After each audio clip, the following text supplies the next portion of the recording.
निर्भया के जो दोषी हैं उनका केस लड़ने वाले एपी सिंह हमारे साथ हैं और अब वो केस लड़ने जा रहे हैं हाथरस के उन आरोपियों का जिन पर बलात्कार का आरोप है।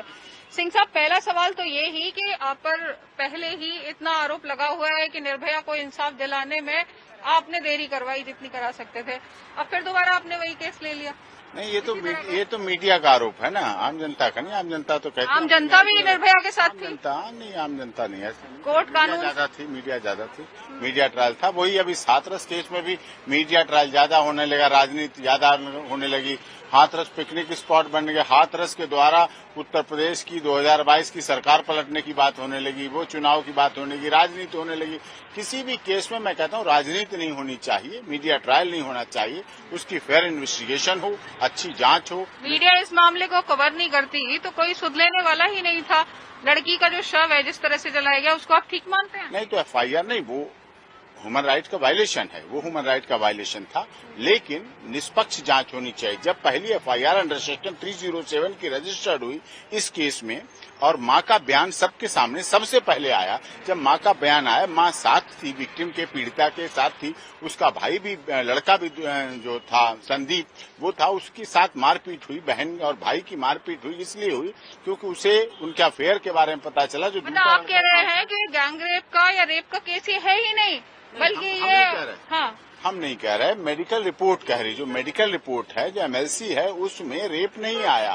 गैंग रेप की तो बात की बात है। एफएसएल रिपोर्ट जो 11 दिन बाद ली गई उसकी बात आप कर रहे हैं, लेकिन जो पीड़िता का डाइंग डिक्लेरेशन है उसको कैसे आप नजरअंदाज कर सकते हैं? नहीं, हम नजरअंदाज नहीं करेंगे, हम सब कुछ मानेंगे। हम ये चाहते हैं फेयर इन्वेस्टिगेशन हो, जैसा कि इन्वेस्टिगेशन के पार्ट पे आप देख रहे हैं, एसपी सस्पेंड हुए, डीएसपी सस्पेंड हुए, अगर उनकी गलती रही है तो वो सस्पेंड हुए। अब उसमें एसआईटी की जांच हुई, एसआईटी की जांच होने दीजिए। अब सीबीआई की जांच भी, उसकी अनुशंसा कर दी, रिकमेंडेशन कर दी प्रदेश सरकार ने केंद्र से कि सीबीआई जांच हो।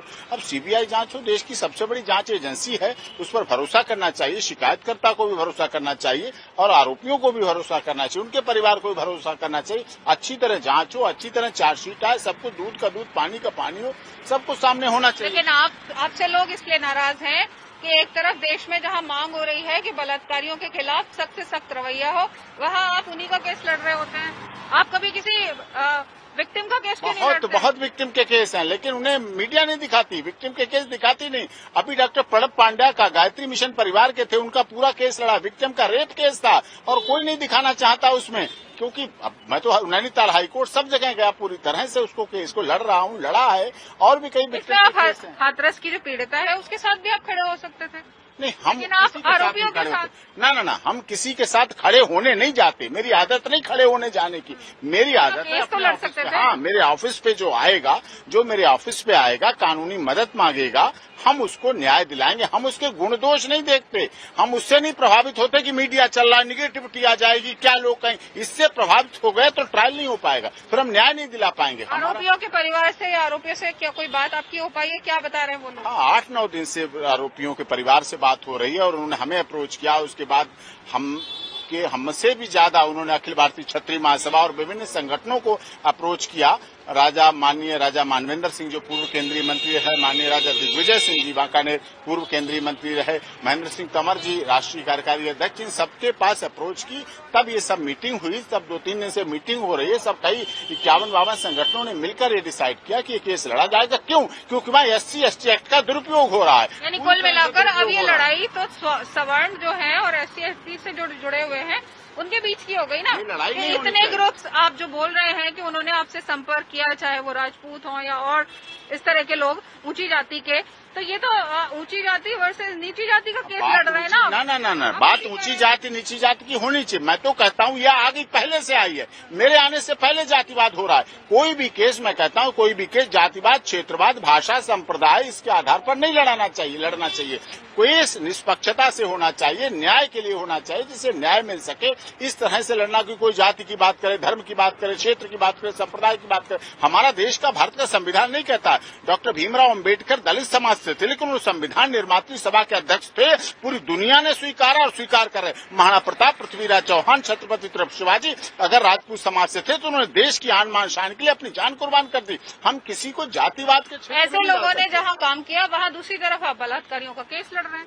नहीं, बलात्कारी अभी किसने कह दिया? अभी तो मेडिकल रिपोर्ट कह रही बलात्कार हुआ ही नहीं। मेडिकल रिपोर्ट कह दी तार की तरफ भागी। भाई ने ही बहन को मारा और उसी की मार पिटाई पर, क्योंकि उसका अफेयर था।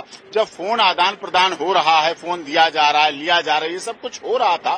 डाइंग डिक्लेरेशन, आप वकील हैं, डाइंग डिक्लेरेशन बहुत बदला गया। पहला स्टेटमेंट माँ का है, पहला स्टेटमेंट गांव वालों का है, पहला स्टेटमेंट आई विटनेस का है। उनके स्टेटमेंट को देखिए, 161 के स्टेटमेंट को देखिए, उसके बाद 164 के स्टेटमेंट को आपको देखना पड़ेगा। न्यू इम्प्रूवमेंट होता चला गया, राजनीति होती चली गई उसमें, क्योंकि उसमें बयानों को बदला गया बार बार। तो आप भी राजनीति की वजह से केस ले रहे हैं? नहीं, मैं कहाँ राजनीति, आप तो जानती हैं, आप इतनी पुरानी सीनियर आज तक की रिपोर्टर हैं, आप तो जानती हैं सब तरह के केस। जो मेरे पास केस आता है मैं उसको पूरी लगन से, तन्मयता से, निर्भय होकर करता हूँ और यही एक फर्ज है, इसको करना चाहिए और निडर होकर करना चाहिए और न्याय की लड़ाई में सत्य को सत्य कहलवाना चाहिए। तो कब आप परिवार से अब दोबारा मिलेंगे और कब से अब ये आप अपना ट्रायल कब शुरू करेंगे? अब आगे की प्रोसीडिंग देखिए, अभी सीबीआई को हैंडओवर हो रही है जांच। सीबीआई एफआईआर रजिस्टर्ड करेगी, फिर वो डॉक्यूमेंट हैंडओवर करेगी, फिर उसके बाद जांच होगी, फिर उसमें इन्वेस्टिगेशन पूरी होगी। इनमें पहले तो 90 दिन का टाइम था अरेस्ट होने के बाद। अब अरेस्ट हैं, चारों जुडिशियल कस्टडी में हैं, जेल में हैं और इससे अधिक क्या करे पुलिस? चारों जेल में है, जुडिशियल कस्टडी में है और जेल में है। और उसके बाद जो इन्वेस्टिगेशन होगी उसमें चार्जशीट आएगी। चार्जशीट आने के बाद चार्जशीट कोर्ट में सबमिट होगी, हम लोगों को कॉपी सप्लाई होगी, एक्यूज को कॉपी सप्लाई होगी। फिर उसमें देखेंगे क्या उन्होंने झूठ लिखा, क्या सच लिखा, क्या केस को आप दिल्ली में लाने के लिए क्या एप्लीकेशन लगाएंगे या हाथरस में ही इसकी सुनवाई के लिए कहेंगे? देखिए, ये हम उनके परिवार वालों से इस बारे में बात करेंगे, लेकिन हमें न्याय की उम्मीद उत्तर प्रदेश से भी है, मध्य प्रदेश, राजस्थान, दिल्ली, सब जगह हमें न्यायपालिका पर भरोसा है। हमें इलाहाबाद हाईकोर्ट पे भी, जो देश का सबसे पुराना हाईकोर्ट रहा, हमें उस पर भी भरोसा है और हमें हाथरस और अलीगढ़ की न्यायपालिका पर भी भरोसा। हम जजों से बेभरोसा कैसे हो सकते हैं? हमें उन पर भरोसा करना पड़ेगा, हमें जांच एजेंसियों पर भरोसा करना पड़ेगा। वो हमारे समाज का अंग है, वो हमारे संविधान से चलते हैं, संविधान से बधे हुए। क्या हम सीआरपीसी, आईपीसी और कॉन्स्टिट्यूशन ऑफ इंडिया के आर्टिकल को चैलेंज करने लगे? ये गलत है, अमानवीय है। हाँ, एक इसमें रही जो स्थानीय शासन प्रशासन ने रात में अंधेरे में जो अंतिम संस्कार किया, वो मानवाधिकारों का हनन था और इसीलिए उन्हें उसकी सजा भुगतनी पड़ी। इसीलिए उन्हें सस्पेंड किया गया एसपी और डीएसपी को। वो नहीं होना चाहिए। लॉ एंड ऑर्डर मेंटेन करने की जिम्मेदारी शासन की है, वो कर रहे हैं, वो अच्छी तरह निभा रहे हैं। वो इस बात के जवाब देंगे कि उन्होंने रात में अंतिम संस्कार किन परिस्थितियों में किया। क्या उन्हें लग रहा था लॉ एंड ऑर्डर मेंटेन में डिस्टर्बेंस आ जाए? क्योंकि इस केस में राजनीति होने लगी। लोगों ने हाथरस को पिकनिक पॉइंट बना लिया, लोग वहां जा के सेल्फी और फोटो लेने लगे, लाइव फेसबुक करने लगे। इस तरह से केस को केस रहने दीजिए, ट्रायल अच्छा हो, ये कोई मांग नहीं कर रहा। इन्वेस्टिगेशन अच्छी हो, फैसला अच्छा हो, न्यायालय पे भरोसा रखें, गवाहों पे भरोसा रखें।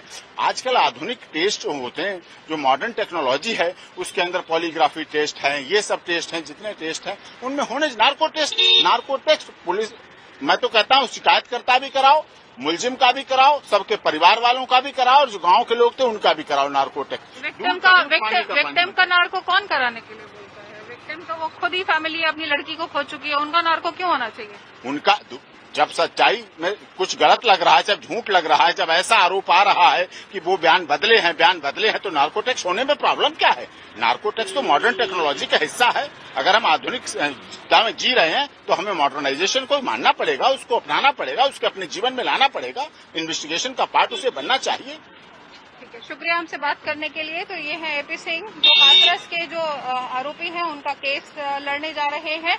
अब इस मामले में चूंकि तमाम राजनीति हो चुकी है, तमाम अलग अलग बयानबाजी है, ऐसे में अब मुख्यतः ये देखना जरूरी होगा कि कोर्ट में जब ये केस चलेगा तो क्या रुख लेगा और जो पीड़िता के परिवार की न्याय की गुहार है लगातार, उसमें उन्हें और कितना इंतजार करना पड़ेगा।